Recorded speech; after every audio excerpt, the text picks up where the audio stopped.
নমস্কার, আমি ঝিলাম। ডায়েরির পাতার নতুন একটি ভিডিওতে আপনাদের সকলকে জানাই স্বাগত। আজকে আমি যে বিষয়টি সম্বন্ধে কথা বলতে চলেছি তা হলো ক্লান্তি। আচ্ছা, ক্লান্তি শব্দটা যদি আমরা শুনি তখনই আমাদের মাথায় আসে শারীরিক পরিশ্রান্তির কথা। কিন্তু আমাদের তো শুধু শরীরই ক্লান্ত হয় না, মনও তো ক্লান্ত হয়। আচ্ছা, আমরা কখনো মনের ক্লান্তির কথা বলি না কেন বলতে পারেন? আজ আমি আমার লেখা একটি চিঠির কথা বলবো, যা কখনো তার ঠিকানায় পৌঁছায়নি। এটা শুধুই আমার লেখা চিঠি নয়, হয়তো আমার মতোই অসংখ্য মানুষের একান্ত আপন কথা। আমরা প্রতিদিন স্ট্রং হতে হতে আজ ক্লান্ত। জীবন নামক যুদ্ধের ময়দানে প্রতিদিন একা লড়তে লড়তে আমরা ক্লান্ত। আজ আমরা আমাদের কাছের মানুষদের জানাতে চাই, আমরা প্রতিদিন স্ট্রং ফেস ধরে রাখতে রাখতে ক্লান্ত হয়ে পড়েছি। আজ আমরা একটু বিশ্রাম চাই, একজন মানুষের কাঁধ চাই নিজেকে হালকা করার জন্য, মনের কথা বলার জন্য কাউকে আজ পাশে চাই, একটু কাঁদার জন্য কাউকে পাশে চাই, চাই কেউ আমাদের জড়িয়ে ধরুক, কেউ আমরা যখন কাঁদছি তখন আমাদের মাথায় হাত রেখে পিঠে হাত রেখে বলুক, আমি আছি তো, কিচ্ছু হবে না, সব ঠিক হয়ে যাবে, আমি তো তোমার পাশে আছি। আচ্ছা, আমরা আমাদের শরীর কিংবা মন দুটোকে এত নেগলেক্ট করি কেন?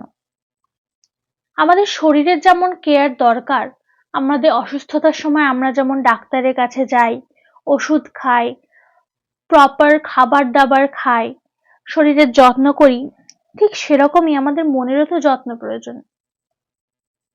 আমাদের মন তো আমাদের পরম বন্ধু। যে কথা আমাদের খুব কাছের মানুষও জানে না, সে কথা একমাত্র আমাদের মন জানে। আমার সবসময় একটা কথাই মনে হয়, আমরা নিজেদের শরীরে যতটা খেয়াল রাখি ঠিক ততটাই খেয়াল আমাদের মনও কিন্তু ডিজার্ভ করে।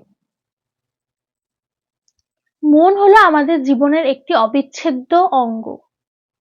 যেমন আমাদের শরীরে বিভিন্ন অঙ্গ আছে, যার বিভিন্ন অঙ্গের বিভিন্ন রকমের কেয়ারের প্রয়োজন, সেরকমই আমাদের মন। মন কিন্তু আরো জটিল একটি বিষয়।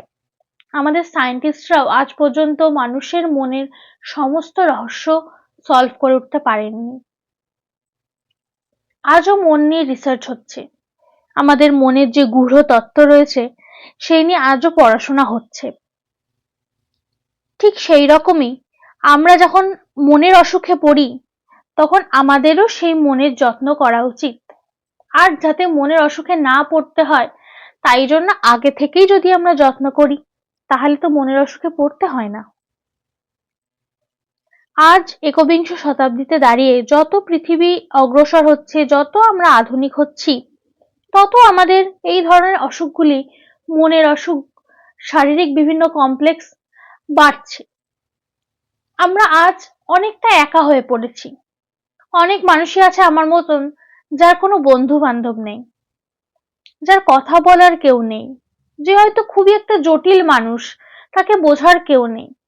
এবং এইভাবে তাকে যখন মানুষ বুঝছে না, ঠিক যেমন আমাকে কেউ বোঝে না, এটা দেখতে দেখতে আমি নিজেকেই সবার থেকে দূরে সরিয়ে নিয়েছি। আমার মনে হয়েছে আমি আমার কথার মাধ্যমে সবাইকে হয়তো হার্ট করছি। আমি বিশ্বাস করি আমার মতো আরো মানুষ আছেন যাদের এই কথাই মনে হয়, এবং প্রকৃতির কি লীলা তাদের বোঝার মতো কেউ আজ পর্যন্ত পায়নি।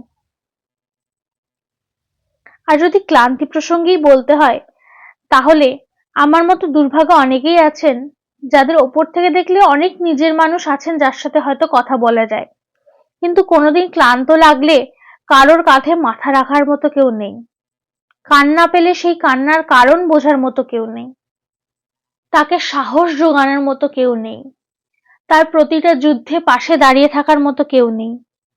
প্রতিটা যুদ্ধ হয়তো সে একাই লড়ছে। জীবনের স্ট্রাগল তো এক একটা মানুষের ক্ষেত্রে এক এক রকম না। কারোর মাথার ওপর ছাদ নেই, কারোর বস্ত্র নেই। আমি একদমই তাদের স্ট্রাগলকে ছোট করছি না, কিন্তু তাদের স্ট্রাগলটাও যেমন স্ট্রাগল, সেরকমই যারা মানসিক কষ্টে ভুগছেন তাদের স্ট্রাগলটাও একটা স্ট্রাগল, আমি এটা মানি। হতে পারে অন্যের মত হয়তো অন্য ধরনের, কিন্তু আমি অবশ্যই মানি যারা যে কোনো ধরনের মানসিক কষ্টে ভুগছেন তাদেরও প্রতিদিন লড়তে হয়, এবং লড়তে হয় নিজের সঙ্গে। এটা সবচেয়ে বড় করুণ বিষয়, আমরা নিজেদের সঙ্গে প্রতিদিন লড়াই করছি যাতে আমরা কাউকে একটু হার্ট না করে ফেলি, যাতে আমাদের দ্বারা কারোর কোনো ক্ষতি না হয়, অথচ ভেতরে ভেতরে আমরা নিজেরা নিজেদের ক্ষতি করে যাচ্ছি। আমরা কারোর সাথে মন খুলে কথা বলছি না, কাউকে নিজেদের আপন ভাবতে পারছি না। তবে হ্যাঁ, নিজেকেই যদি নিজের প্রিয় বন্ধু বানানো যায় তাহলে এই কষ্টটা থেকে কিছুটা হলেও নিষ্কৃতি পাওয়া যায়। তবে দিন শেষে যদি আমরা একজন নিজের বন্ধু বলে কাউকে পাই, তবে একাকিত্ব থেকে আমরা মুক্তি পাই। যখন ক্লান্তির কবলে পড়ে অন্তর থেকে হাহাকার বেরিয়ে আসে, আমি আর পারছি না, আমি এবার একটু ঘুমোতে চাই শান্তিতে, আমি জীবনে বেঁচে থাকার ফর্মুলাগুলো ভুলে গেছি, কেউ কি আমাকে একটু ফর্মুলাগুলো শিখিয়ে দেবে? খুব কষ্ট হচ্ছে, মনে হচ্ছে দম বন্ধ হয়ে আসছে, কেউ যেন জলের গভীর থেকে আমাকে টেনে ধরছে। আমি খুব চেষ্টা করছি এই বিশাল সমুদ্রে সাঁতার কাটার, কিন্তু কোনো লাইফ জ্যাকেট আমার কাছে নেই। আমি হাবুডুবু খাচ্ছি প্রতিনিয়ত, আমি প্রতিনিয়ত চেষ্টা করছি ভেসে থাকার, কিন্তু আর হয়তো পারবো না। যখন প্রতি অন্ধকারের মুহূর্তে আমাদের মনে এই কথাগুলি আসে, তখন এই হাহাকারগুলি দেওয়ালে ধাক্কা খেয়ে আবার আমাদের কাছেই ফিরে আসে, কারণ আমাদের বলার মতো কেউ নেই। ঠিক আমার এই চিঠিটা যেমন আমি লিখলাম, আমি জানি না কাকে পাঠাবো চিঠিটা, আমি আপনাদের কাছে উৎসর্গ করলাম চিঠিটাকে। আপনারা শুনুন, আমিও মনের কথা হালকা হলাম বলে। এবার আপনাদের সিদ্ধান্ত, আপনারাও যদি এরকম চিঠির কথা আমাদের জানাতে চান, যে চিঠি আজও কেউ পড়ে দেখেনি, যে চিঠি কারোর কাছে পৌঁছানোর অপেক্ষায় রয়েছে, কিংবা আপনাদের জীবনের যে কোনো ঘটনা যা আমাকে তথা আরো বিভিন্ন মানুষকে উদ্বুদ্ধ করতে পারে, তাহলে অবশ্যই আমাদের মেইল আইডিতে মেইল করুন। আজ আমার চিঠি এখানেই শেষ, ফিরে আসবো এরপর একটি নতুন ভিডিও নিয়ে। নমস্কার, ধন্যবাদ।